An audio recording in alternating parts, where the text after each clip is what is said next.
اللهم صل وسلم وبارك عليه. الحمد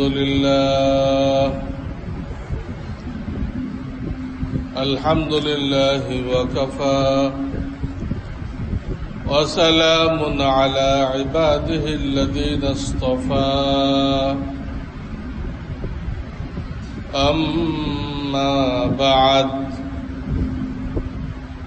فأعوذ بالله من الشيطان الرجيم. بسم الله الرحمن الرحيم.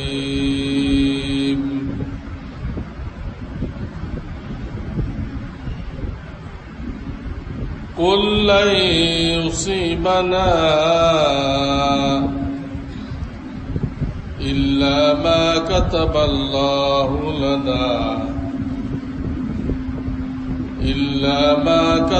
الله لنا هو مولانا.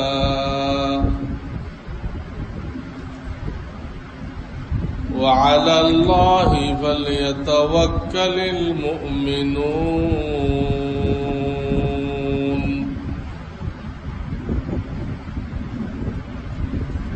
وقال تعالى: أولا يرون أنهم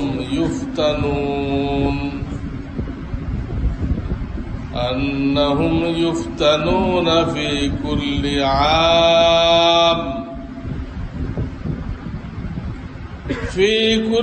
عام مرة أو مرتين ثم لا يتوبون ولا هم يذكرون.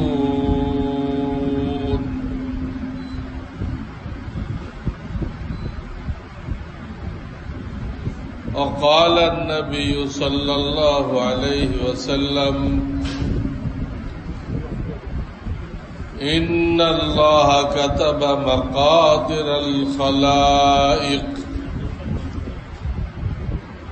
قبل أن يخلق السماوات والأرض ب50 عاما، أو كما قال النبي صلى الله عليه وسلم.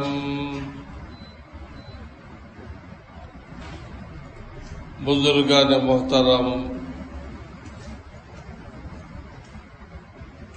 আল্লাহ রাব্বুল আলামিন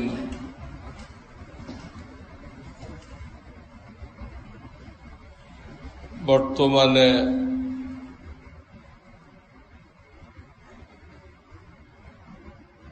একটা ভাইরাস দিছেন।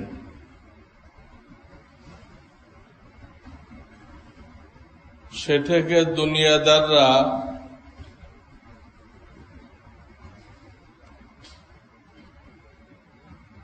আল্লাহকে যা ভয় করে তার চেয়ে বেশি ভয় করতেছে। দুনিয়াদার কাফের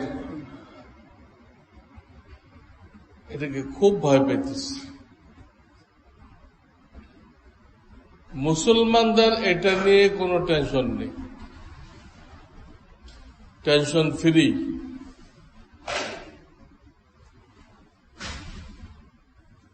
পার্থক্য কেন হলো? এক গ্রুপ ভয়ে ছুটাছুটি করতেছে, পালানোর গর্ত খুঁজতেছে, আর এক গ্রুপ নিশ্চিন্ত। দুটোটাই মানুষ। পার্থক্য কেন? কাফেরদের জন্য এই দুনিয়াটাই সব।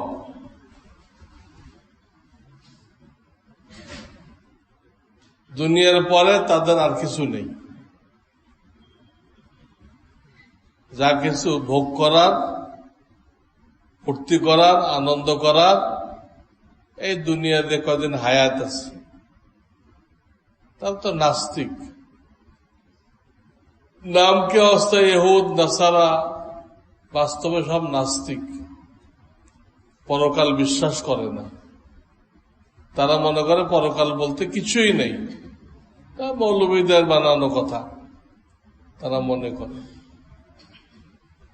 দুনিয়ায় যখন সব এখন যখন দেখে যে তার সেই দুনিয়ার জিন্দেগির উপরে ঝুঁকি আসতেছে, তখন সে পরেশান হয়ে যায়, চোখে অন্ধকার দেখে, কোন দিক যাইব, মৃত্যু থেকে কিভাবে ভাগা যায়, কিভাবে নিজেকে বাঁচানো যায়, নানান পথ খোঁজে, নানান পথ খুঁজতে থাকে মৃত্যু থেকে বাঁচার জন্য।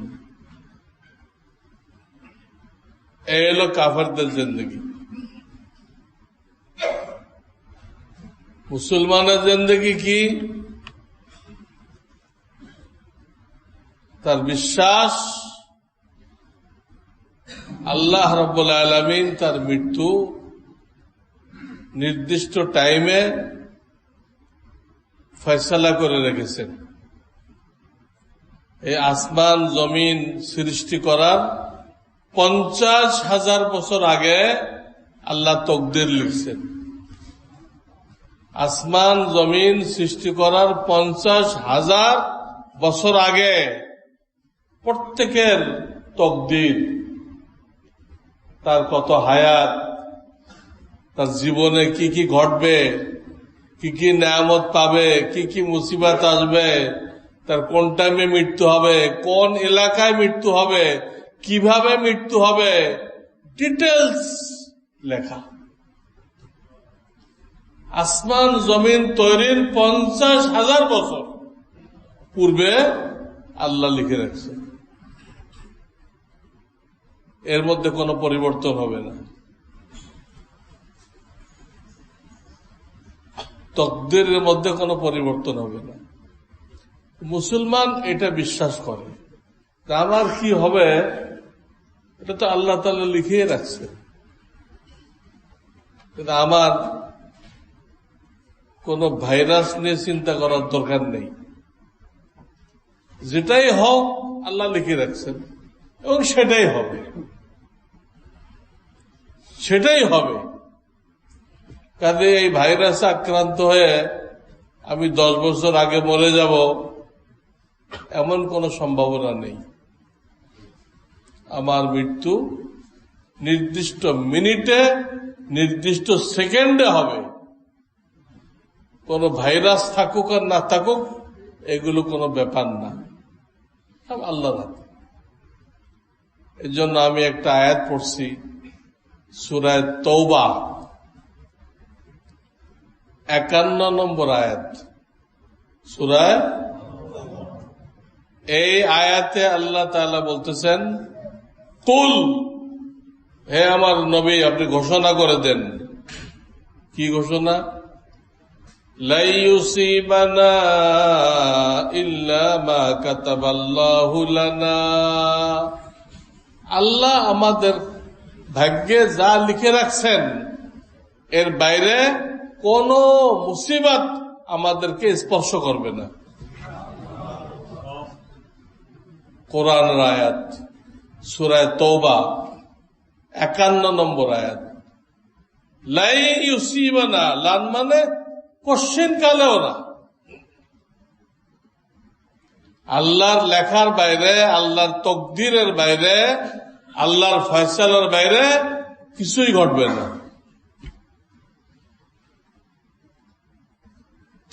হুয়া মাওলানা, দ্বিতীয় অংশে বলতেছে তোমরা বিশ্বাস রাখো আল্লাহ তোমাদের পরম বন্ধু। কাজে তোমার জন্য, তুমি মুসলমান, তুমি মুমিন, তোমার জন্য ক্ষতিকর কিছু তিনি লিখবেন না।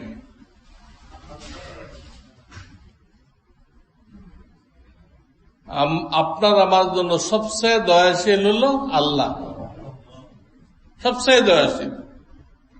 আমরা নিজেরা নিজের ক্ষতির কাজ করি, আল্লাহ করেন না। এবং আল্লাহর পরে আমাদের জন্য দয়াশীল হল আল্লাহর রসুল, সেটাও কোরআন শরীফে আসছে। আন-নাবিয়্যু আওলা বিল মুমিনিনা মিন আনফুসিহিম আন-নাবিয়্যু আওলা বিল মুমিনিন। আমার নবী মুমিনদেরকে ভালোবাসেন কতটুক? তারা নিজেকে যা ভালোবাসে তার থেকে বেশি। আমরা প্রত্যেকে নিজের জানকে ভালোবাসি, আমার জানটা থাকুক চাই। কেউ আগুনে ঝাঁপ দেয় না,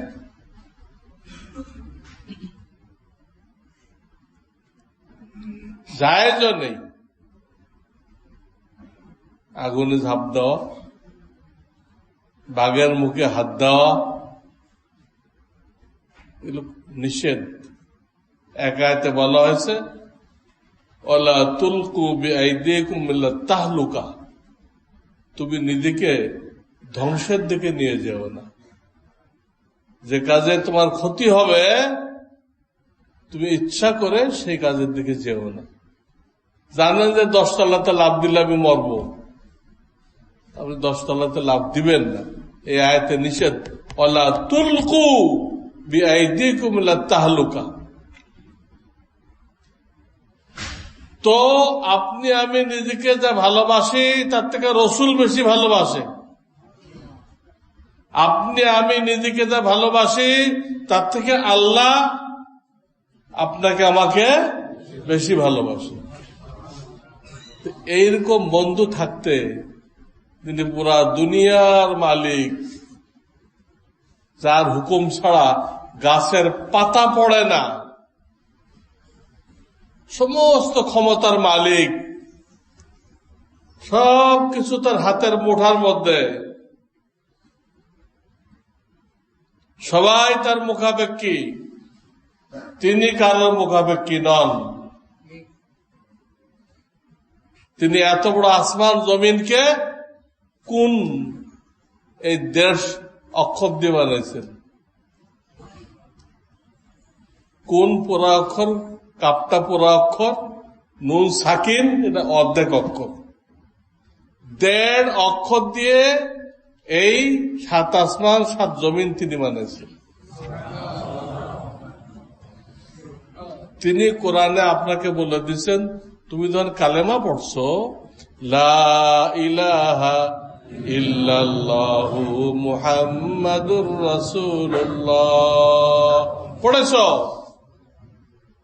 তো আমি তোমার মাওলা, হুয়া মাওলানা ওয়া আলাল্লাহি ফালইয়াতাওয়াক্কালিল মুমিনুন।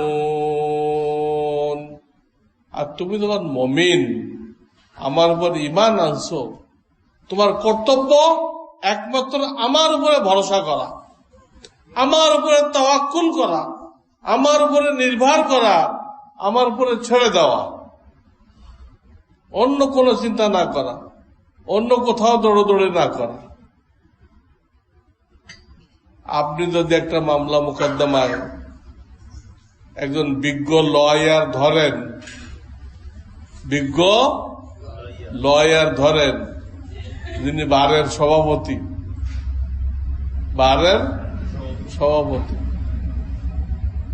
তা আপনি আর কারো কাছে দৌড়ান না? নিশ্চিন্ত হয়ে দেন আমি সবচেয়ে জায়দের লোক ধরছি, কোর্টে উনি আমার পক্ষতে ফাইট করবে, আমার আর কোনো চিন্তা করার দরকার নেই। ঠিক কিনা?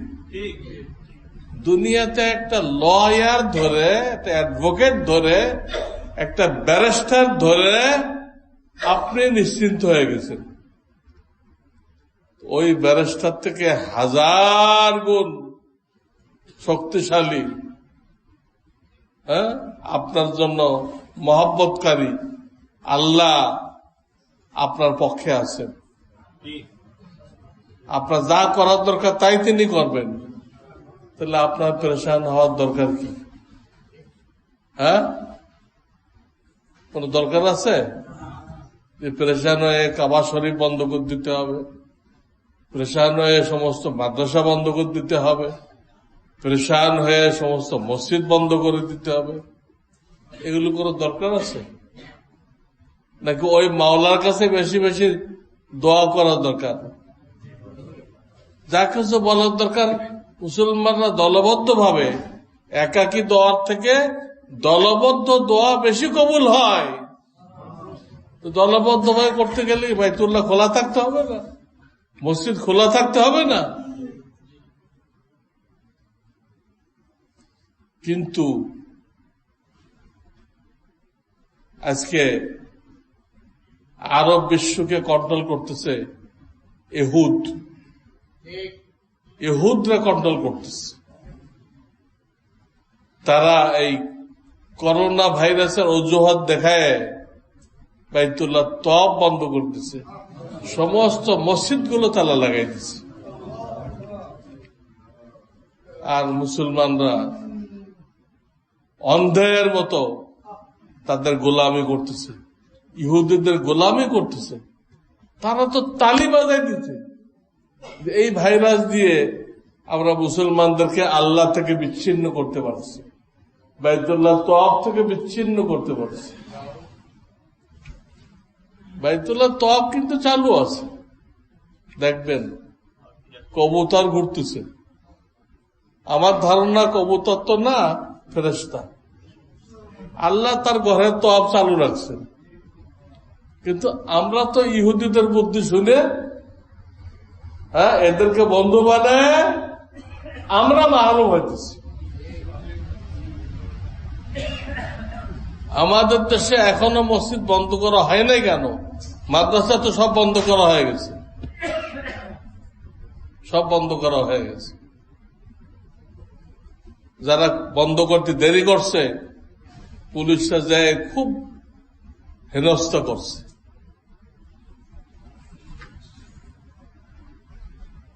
আমাদের পাশে এক মাদ্রাসা আছে, লালমাটিয়া মাদ্রাসা, খুব দুরবস্থা করছে সেখানে। অথচ তারা বন্ধ দিচ্ছে, পর্যায়ক্রমে বিদায় করতেছে, এটুকু সুযোগ দিচ্ছে না। কিন্তু এরপরও ইহুদিরা খুশি হতে পারে না। তোমাদের মসজিদ এখনো খোলা গেল, তোমাদের হেডকোয়ার্টার যখন বন্ধ, তো ওইটা অনুসরণ করে তোমাদের ব্রাঞ্চ গুলো বন্ধ করতেছ না কেন? আমাদের মসজিদ কেন খোলা? এই জন্য ইহুদিরা আমাদের উপরে এখনো খুশি হইতে পারে নাই। তাদের উদ্দেশ্য আমাদের মাওলা থেকে আমাদেরকে বিচ্ছিন্ন করা, এবং সেই ষড়যন্ত্রে তারা কামিয়াব হয়ে গেছে। আপনাদের ঘরে তাফসির আছে, এই আয়াতের তাফসির দেখেন, সূরা তওবা 51 নম্বর আয়াত। কুল্লা ইউসিবানা ইল্লা মা কাতাবাল্লাহু লানা। কাতাবা মানে কি? আল্লাহ লিখে রাখছেন, আমাদের জন্য যা লিখে রাখছেন এর বাইরে কোন বিপদ আমাদেরকে স্পর্শ করবে না। তাহলে আমাদের তো ভীত হওয়ার দরকারটা কি? ছুটাছুটি করার দরকার কি? মসজিদ মাদ্রাসা বন্ধ করার দরকার কি? কিন্তু ইহুদিরা চাপ সৃষ্টি করে এগুলো করতেছে। ওয়া মাওলানা ওয়া আলাল্লাহি ফালইয়াতাওয়াক্কালিল মুমিনুন। এখন রইল দুনিয়াতে বালা মুসিবত আসবে, দুনিয়াটা পরীক্ষার জিন্দেগি। বিচারের জন্য আলাদা দিন আল্লাহ ধার্য করে রাখছেন, কিয়ামত। বিচারের জন্য আলাদা দিন ধার্য আছে। পৃথিবীটা কি বিচার দিবস না, পরীক্ষার হল। দুই একটা বিচার হয় এখানে, দুই একটা মোবাইল কোর্ট, দুই একজনকে একদম আল্লাহ তাআলা অন্যায় করার সাথে সাথে পাকড়াও করবে, বিরাট শাস্তি দিয়ে দেয়। ওগুলো মোবাইল কোর্ট। ফিরআউনকে ডুবাই মারে নাই, নমরুদকে ল্যাংড়া মশা দিয়ে মারে নাই, কারুনকে জমিনে গেড়ে দেয় নাই। এগুলো মোবাইল কোর্ট, দু চারটে ঘটবে। আবু জাহাল আবু লাহাবকে বদরের প্রান্তরে খতম করে নাই, মোবাইল কোর্ট। তাহলে দুনিয়া বিচারের জায়গা না, পরীক্ষার জায়গা। এতে পরীক্ষার জায়গায় আল্লাহ নেয়ামত দিয়েও পরীক্ষা নেবেন, বালা মুসিবত দিয়েও পরীক্ষা নেবেন। وَبَلَوْنَاهُمْ بِالْحَسَنَاتِ وَالسَّيِّئَاتِ কোরআন শরীফে আছে, وَبَلَوْنَاهُمْ بِالْحَسَنَاتِ وَالسَّيِّئَاتِ। আমি নেয়ামত দিয়েও পরীক্ষা করব, মুসিবত দিয়েও পরীক্ষা করব। যত মুমিনের কোনো মুসিবত নেই, আমি আগেই বলছি, গত জুমায় বলছি, মুমিনের কোনো মুসিবত নেই। আপনি দেখতে যত মুসিবত দেখেন, ওর পিছনে ওর আড়ালে আপনার জন্য এত নেয়ামত আল্লাহ বরাদ্দ করছেন, ওটা যখন পাইবেন তো আপনি উল্টা আল্লাহর কাছে ফরিয়াদ করবেন, আল্লাহ দুনিয়াতে আমার শরীরের চামড়াগুলো কাঁচি দ্বারা কাটা হয় নাই কেন, আমাকে আরামে রাখা হয়েছিল কেন? সামান্য সামান্য মুসিবতের এত বড় বড় পুরস্কার, এত বড় বড় পুরস্কার সেই দিন বুঝে আসবে। এতে বাস্তবে মুমিনের কোনো মুসিবত নেই, সব নেয়ামত, কিন্তু দেখতে কোনটা নেয়ামত কোনটা মুসিবত। এটা আসবে, এটা কাফেরের উপর আসবে শাস্তির জন্য, আর মুমিনের উপর আসবে সিরাতে মুস্তাকিমে ফিরে আনার জন্য। মুমিন যখন সিরাতে মুস্তাকিম থেকে এদিক ওদিক চলে যায়, কিছুটা ইহুদের দিক চলে যায়, কিছুটা খ্রিস্টানদের দিক চলে যায়, মাঝে মাঝে দুনিয়ার ধান্দায় পড়ে এদিক ওদিক করে, তখন আল্লাহ ফেরায় আনার জন্য থাপড় দেন। ওটা দেখতে মুসিবত, কিন্তু আল্লাহ নিজেই বলছেন কেন করে আমি এটা, লাআল্লাহুম ইয়ারজিউন, লাআল্লাহুম ইয়ারজিউন, তোমাকে রাস্তায় ফিরে আনার জন্য। মা আসাবাকুম মিন মুসিবাতিন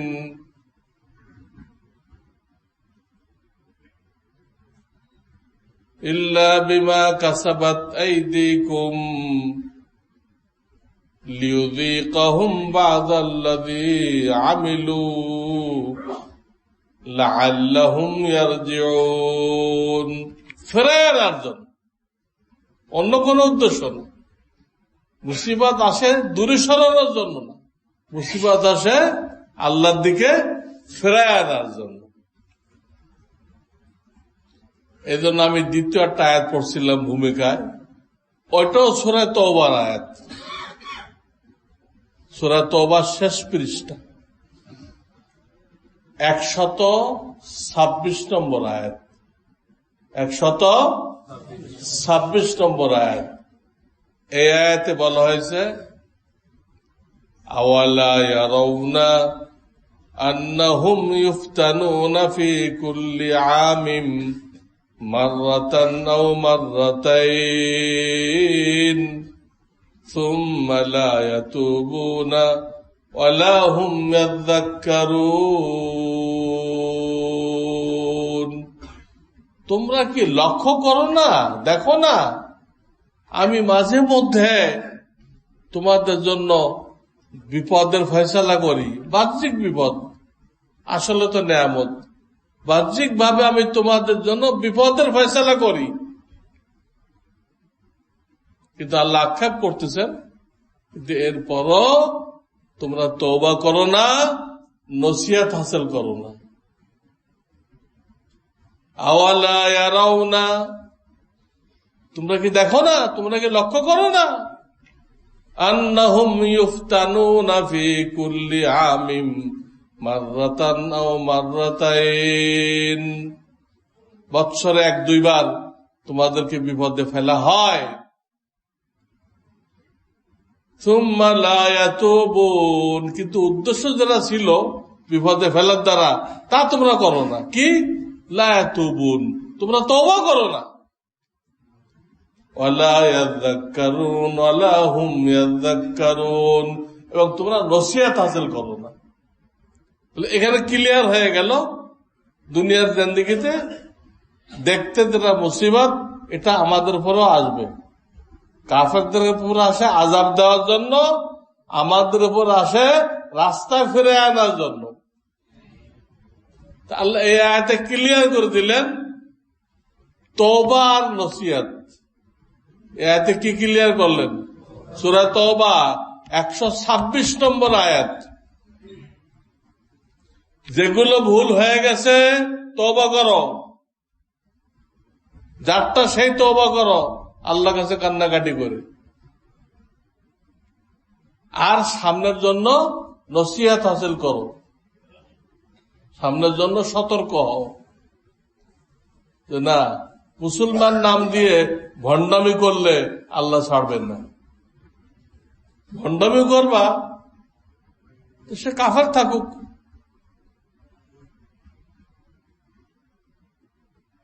কাফেরদের দুনিয়াতে ওইরকম কথায় কথায় পাকড়াও হবে না। কাফেরদের ব্যাপারে বলা হয়েছে দুনিয়া তাদের জন্য জান্নাত, দুনিয়া তাদের জন্য কি? কাফের উল্টা পাল্টা করলে আল্লাহ খেয়ালই করেন। কিন্তু আপনি কালেমা পড়ে মুসলমান হইবেন আর কাম করবেন আল্লাহ দুশ্মনের মতো, না নামাজের খবর, না ইমানের খবর, না হালাল হারামের খবর, না চেহারার মধ্যে দাড়ির খবর, না টাকনোর উপরে কাপড়ের খবর, কিচ্ছু নেই। কাফেররা তা করতেছে, মুসলমানরাও তাই করতেছে। মুসলমানরা যা, কাফেররা যা করতেছে মুসলমানরা তাই করতেছে। কাফেররা হালাল হারাম বাঁচে না, এরাও বাঁচে না। কাফেররা টাকনোর নিচে পড়ে, এরাও পড়ে। কাফেররা দাড়ি রাখে না, এরাও রাখে না, মুসলমানরাও রাখে না। সব ব্যাপারে ওদের অনুসরণ করা হইতেছে।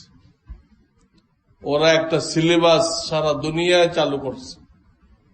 এই সিলেবাস দিয়ে ওরা এইরকম মন মগজ তৈরি করতেছে যে আমরাই বিশ্বের মধ্যে শ্রেষ্ঠ জাতি, তোমরা যত আমাদেরকে ফলো করবা তত উন্নতি লাভ করবা।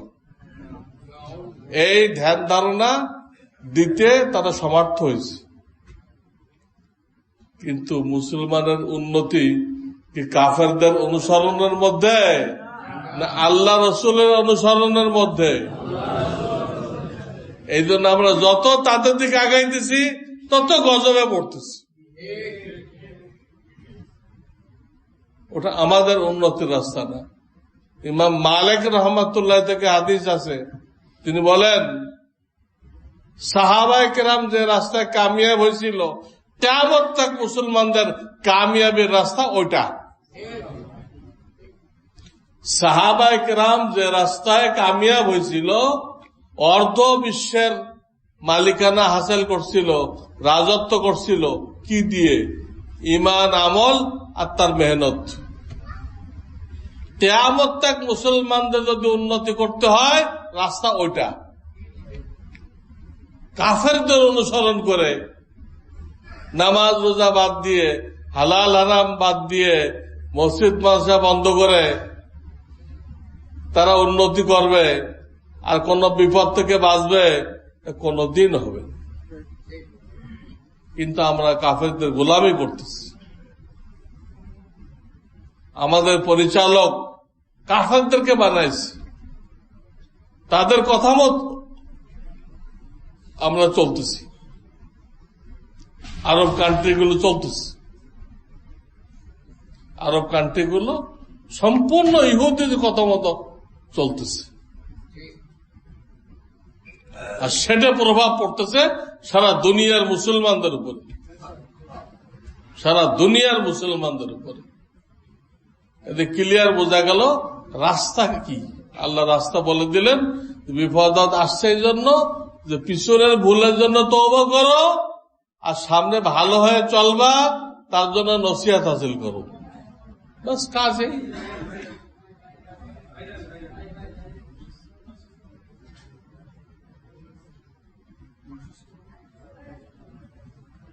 কাজেই আমাদেরকে এই আয়াত থেকে নসিহত হাসিল করতে হবে।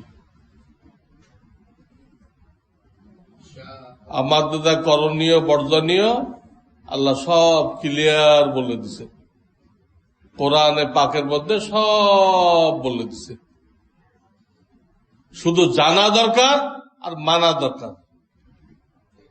তাহলে আমাদের কোনো টেনশন করার দরকার নেই, আমাদের কোনো টেনশন করার দরকার নেই। তো কি আমল করতে হবে? আমি গতবার বলছি, তকদিরে বিশ্বাস, আল্লাহর ফয়সালা ছাড়া কিছুই হবে না।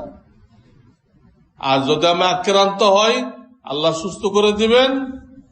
আর যদি আল্লাহ আমাকে নিয়ে যায়, তো আমাকে শহীদের মর্তবা দান করবেন। আমার জিন্দেগির কোনো হিসাব নেবেন না, বিনা হিসাবে জান্নাতে পৌঁছাই দিবেন। কি পেরেছেন?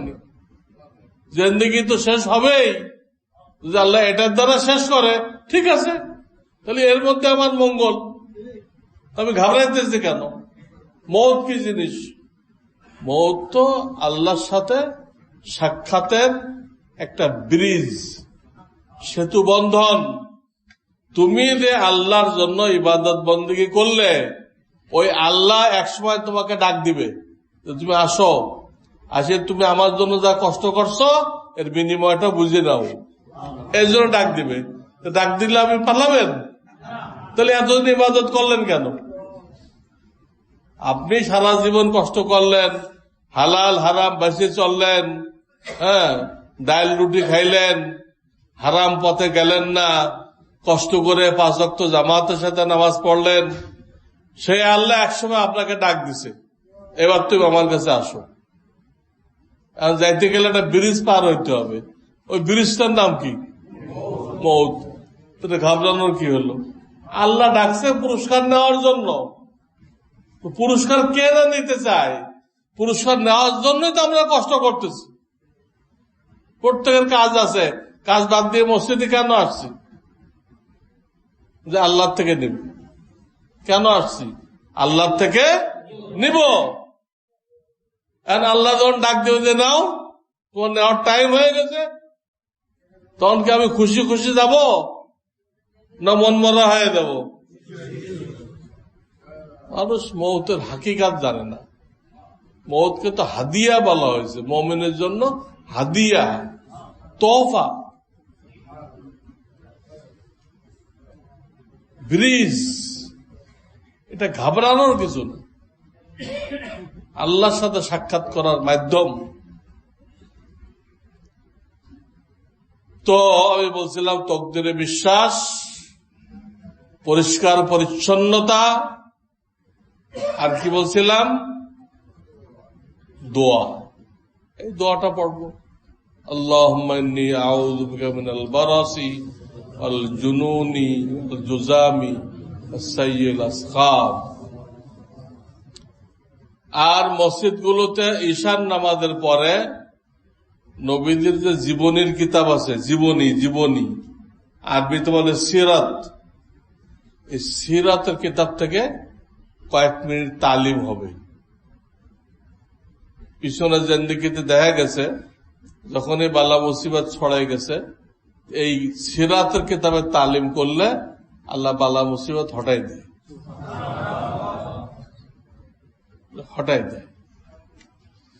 আমরা সিরাতের কিতাব থেকে কিছু না কিছু পড়ব।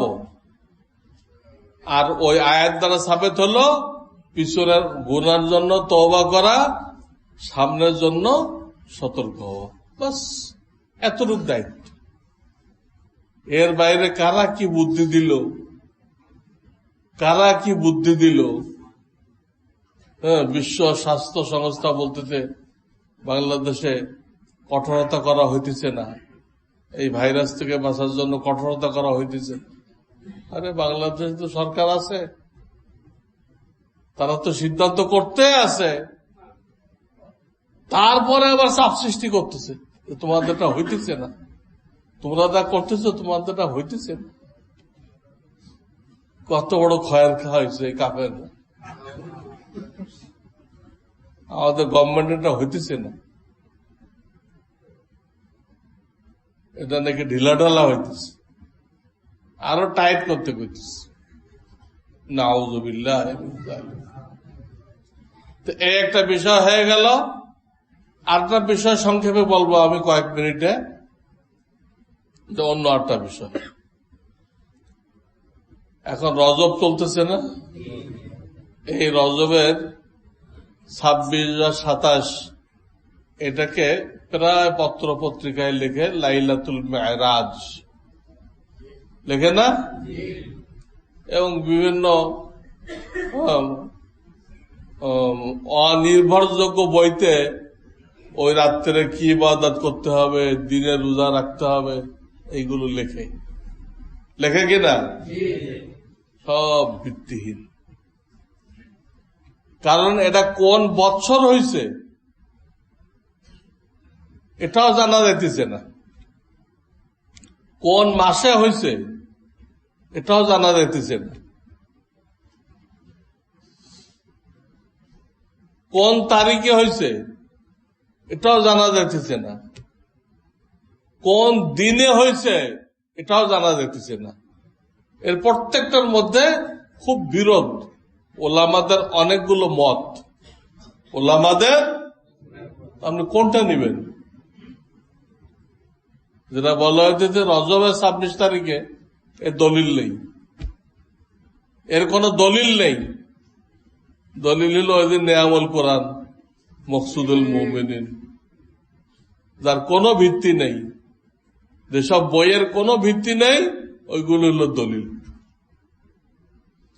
বছরের ব্যাপারে 3 রকম কথা আসছে কিতাবে। নবুয়ত প্রাপ্তির 5ম বছর মেরাজ হয়েছে, 5ম। আর একটা মত আছে 10ম বছর, আর একটা মত আছে 12তম বৎসর, 5, 10, 12। কোনটা নিব? 12 হইলে হিজরতের 1 বছর আগে, হিজরতের মদিনাতে হিজরত করলেন তার 1 বছর আগে। এই গেল হলো কোন বছর। আসেন মাস সম্পর্কে ওলামাদের, ইতিহাসবিদদের 4টা মত। রবিউল আউয়াল, রবিউল সানি, রজব, রমজান। কটা হলো? আপনি কোনটা নেবেন? ইসলামী ইতিহাসের কিতাবে ওলামাদের যে মতামত নকল করছে সেখানে 4 রকম কথা আছে, যে 4 মাসের কোন এক মাসে হয়েছে, লাইলাতুল মেরাজ হয়েছে। 4টা মাস, রবিউল আউয়াল, রবিউল সানি, রজব, রমজান। তারিখ সম্পর্কে 2টা মত, 7 তারিখ অথবা 27 তারিখ, 7 তারিখ অথবা 27 তারিখ। দিন সম্পর্কে 3টা মত, কোন দিন হয়েছিল। একটা মত হলো শুক্রবার, আরেকটা মত হলো শনিবার, আর একটা মত হলো সোমবার। আপনি কোনটা নেবেন? কোনটা নেবেন? কেউ কেউ সোমবারটা জোর দিছে, যেহেতু নবীদের জন্ম সোমবার, মৃত্যু সোমবার, মদিনায় হিজরত করছে সোমবার, মেন ঘটনাগুলো সব সোমবার, তাহলে এটাও তো আল্লাহর দরবারে গেছেন, এটা তো মেন ঘটনা, অনেক গুরুত্বপূর্ণ ঘটনা, ওটা সোমবারই হবে। তারা এরকম মনে করছে আর কি, কিন্তু আসলে তিনটা মত। তাহলে বৎসর নিয়ে মতবিরোধ, মাস নিয়ে মতবিরোধ, তারিখ নিয়ে মতবিরোধ, দিন নিয়ে মতবিরোধ। এত মতবিরোধের মধ্যে একটা কয়ে বসে থাকলেও ওটার পিছনে কোনো দলিল নেই, মন গড়া। আর প্রশ্ন হইতে পারে, মেরাজ তো একবার হয়েছে, তয়েফে নবীজি বিরাট কষ্ট করলেন, এই কষ্টের পরে সান্ত্বনা দেওয়ার জন্য আল্লাহ নিজের দরবারে নিয়ে গেলেন। তয়েফের কষ্টের দুনিয়াবি সান্ত্বনা নিয়ে গেলেন। একবার হয়েছে, পৃথিবীর ইতিহাসে একবার হয়েছে, ওর আগেও হয় নাই, পরেও হবে না। তাহলে এত মতবিরোধ কেন? মতবিরোধটা এই জন্য হয়েছে যে এই রাত্রে নবীজি কোনো ইবাদত করতে বলেন নাই, খাস কোন ইবাদত করতে, এই রাত্রের জন্য কোন ইবাদত করতে বলেন নাই। নর্মাল ইবাদত তো আছে, ঈশান নামাজ পড়বেন না, দিনে কোন রোজা রাখতে বলেন নাই। তাহলে মেরাজ উপলক্ষে নবীজি কোন ইবাদত বলেন নাই। এই যে ইবাদত করতে বলেন নাই, এটার জন্য এটা চূড়ান্ত ভাবে কেউ বলতে পারতেছে না, বা কেউ মনেও রাখে নাই, মতবিরোধ হয়ে গেছে। কিন্তু শবে বরাত নিয়ে কি কোন মতবিরোধ হয়?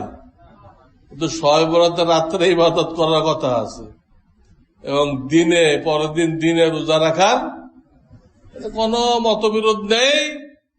এটা 14 শাবান রাত্রে শবে বরাত, দিনে দিনে মানে 15 তারিখ রোজা, এটা কোন মতবিরোধ নেই। ইসলামের ইতিহাসে দ্বিতীয় কোনো কথা নেই, যেহেতু এখানে হুজুর ইবাদত দিচ্ছেন, ইবাদত দেওয়ার কারণে এটা চূড়ান্ত হয়ে আছে। মেরাজে কোন ইবাদত দেন নাই, এই জন্য এটা চরম মতবিরোধ। একটার উপর জোর দেওয়া যার পিছনে কোনো দলিল নেই, এটা বুদ্ধিমানের কাজ না। তবে মেরাজের শিক্ষা আছে। মেরাজের শিক্ষা হলো এই, নবীজি আল্লাহর দরবারে গেলেন, সালাম পেশ করলেন, আত-তাহিয়াতু লিল্লাহি ওয়াস সালাওয়াতু ওয়াত-তাইয়্যিবাত, এলো সালাম। আল্লাহ সে সালামের জবাব দিলেন, আসসালামু আলাইকা আইয়ুহান নাবিয়্যু ওয়া রাহমাতুল্লাহি ওয়া বারাকাতুহু। আল্লাহ সালামের জবাব দিলেন, আল্লাহর পক্ষ থেকে রহমত বরকত। তখন নবীজি আবার তাড়াতাড়ি করে উম্মতকে সামিল করলেন, আল্লাহ রহমত আমারে দিচ্ছ, আমার উম্মতকে দাও। আসসালামু আলাইনা ওয়া আলা ইবাদিল্লাহিস সালিহিন। এই তো মেরাজের সালাম, এগুলো এটা আমরা নামাজে পড়ি। এই জন্য নামাজকে বলা হচ্ছে আসসালাতু মেরাজুল মুমিনিন, নামাজ মুমিনের মেরাজ। কেন? ওই যে সালাম কালাম হয়েছে, সব আত্মীয়তার মধ্যে আছে। এই সাক্ষাতের পরে আল্লাহ তাআলা 3টা জিনিস হাদিয়া দিলেন। কয়টা? আমাদের জন্য, এই উম্মতের জন্য 3টা জিনিস হাদিয়া দিলেন। একটা কথা বললেন, হে আমার রসুল, তোমার কোন উম্মত যদি শিরক মুক্ত ঈমান আনতে পারে, শিরক মুক্ত, ওই মাজারওয়ালা না, শিরক মুক্ত ঈমান আনতে পারে, আমি তাকে জান্নাত দিবই।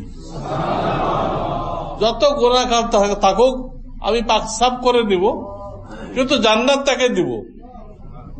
তোমার কোন উম্মত যদি শিরক মুক্ত ঈমান নিয়ে আমার কাছে আসতে পারে, সে জান্নাতে যাবেই। 2 নম্বর হাদিয়া আল্লাহ দিলেন, এই আমরা যে 5 ওয়াক্ত নামাজ পড়ি, প্রথম 50 ছিল, পরে নবীজির দোয়াতে কত হয়েছে? 5। কিন্তু আল্লাহ এটা বলে দিলেন, ঠিক আছে 5 5 ওয়াক্ত পড়ুক, কিন্তু আপনার উম্মতের জন্য আমি একটা জিনিস রাখছি, তারা যে কোনো নেক কাজ করবে আমি সেটা কমপক্ষে 10 গুণ বাড়াবো। কাজেই ওই 5 ওয়াক্ত পড়বে আর আমি সব লিখবো 50 ওয়াক্ত। কিন্তু আমি যে 50 দিয়েছিলাম ওটাও ঠিক থাকবে। আপনার অনুরোধে কমাই দিলাম, কিন্তু আমারটাও কি করলাম, ঠিক রাখলাম। এটাও মেরাজের হাদিয়া উম্মতের জন্য। 3 নম্বর সূরা বাকারার শেষ রুকু। সূরা বাকারা তখনও নাজেল হয় নাই। সূরা বাকারা তো মদিনায় নাজেল হয়েছে, আর মেরাজ কোথায় হয়েছে? মক্কায়। কাজেই এই শেষ রুকু নাজেল হয় নাই। ওই শেষ রুকুটা নবীকে দেওয়া হলো, আমানার রাসূল বিমা উনজিলা ইলাইহি মির রাব্বিহি ওয়াল মুমিনুন, এখান থেকে নিয়ে ফানসুরনা আলাল কওমিল কাফিরিন এই পর্যন্ত এটাও দেওয়া হলো। দিয়ে বলা হলো, তোমার কোন উম্মত যদি রাত্রে শোয়ার সময় এই 1 রুকু তেলাওয়াত করে, আমি পুরা রাত সমস্ত বালা মুসিবত থেকে তাকে হেফাজত করব। এবং কোন কারণে যদি সে তাহাজ্জুদ পড়তে না পারে, আমি তাকে তাহাজ্জুদ পড়নেওয়ালাদের কাতারে নাম লিখব।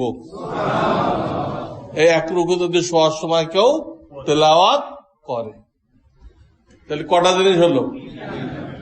এই 3টা হলো মেরাজের হাদিয়া। এই জন্য দিনের লাইনে যে কেউ বাড়তে চায় তাকে প্রথম এই 3টা করতে হবে, তারপর বাকিগুলো। দাওয়াতের লাইনে মেহনত করে ইমানকে শিরক মুক্ত করতে হবে। যারা নামাজের প্রশিক্ষণ দেয় তাদের কাছে নামাজ শুদ্ধ করতে হবে। আর যারা নুরানি পদ্ধতিতে শর্ট টাইমে কোরআন শিখাই দেয় তাদের কাছ থেকে কোরআনটা সহি করে নিতে হবে। এই 3টা কাজ বুনিয়াদী ভাবে আপনাকে করতেই হবে। এই 3টে কাজ করার পরে আপনি অন্য কাজ ধরেন।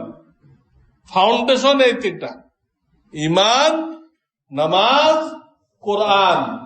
এই 3টা হলো দ্বীনের কাজের ফাউন্ডেশন। এটা হলো মেরাজের হাদিয়া।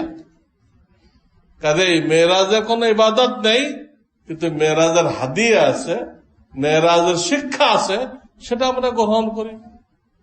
আল্লাহ তাআলা আমাদেরকে আমল করার তৌফিক দান করেন। ওয়া আখিরু দাওয়ানা আনিল হামদুলিল্লাহি রাব্বিল আলামিন।